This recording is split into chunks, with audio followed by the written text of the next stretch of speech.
தமிழ் திரையுலகின் முன்னணி இயக்குனர்களில் ஒருவரான வெங்கட் பிரபுவின் மகள் கஸ்டடி படம் மூலம் திரையுலகில் அறிமுகமாக உள்ளார்.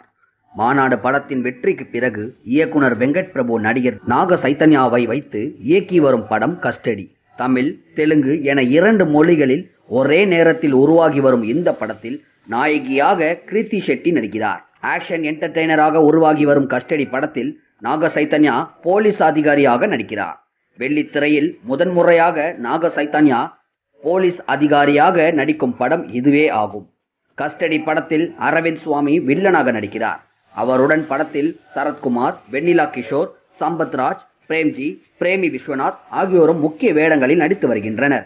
இந்த படத்திற்கு இளையராஜா மற்றும் யுவன் சங்கர் ராஜா இணைந்து இசையமைக்கின்றனர்.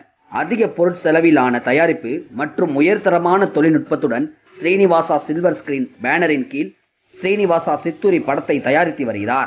கஸ்டடி திரைப்படம் மே 12ஆம் தேதி தமிழ் மற்றும் தெலுங்கு மொழிகளில் வெளியாக உள்ளது.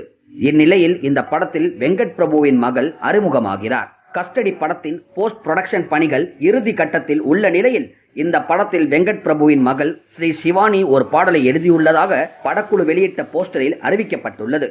இந்த நிலையில் கஸ்டடி திரைப்படம் மூலம் பாடலாசிரியராக வெங்கட் பிரபுவின் மகள் ஸ்ரீ சிவானி எழுதிய பாடல் வரும் 10ஆம் தேதி ரிலீஸ் ஆகும் என அறிவிக்கப்பட்டுள்ளது. இளம் வயதில் பாடலாசிரியராக அறிமுகமாகும் சிவானிக்கு பலர் தங்களது வாழ்த்துக்களை தெரிவித்து வருகின்றனர். இந்த பாடல் வரிகள் காவல்துறையை கொண்டாடும் விதமாக அமைக்கப்பட்டுள்ளது. வெங்கட் பிரபுவின் மகள் ஸ்ரீ சிவானி 5 வயதாக இருக்கும்போது தாய் என்ற ஆல்பத்தில் பாடல்கள் பாடியுள்ளார் என்பது குறிப்பிடத்தக்கது.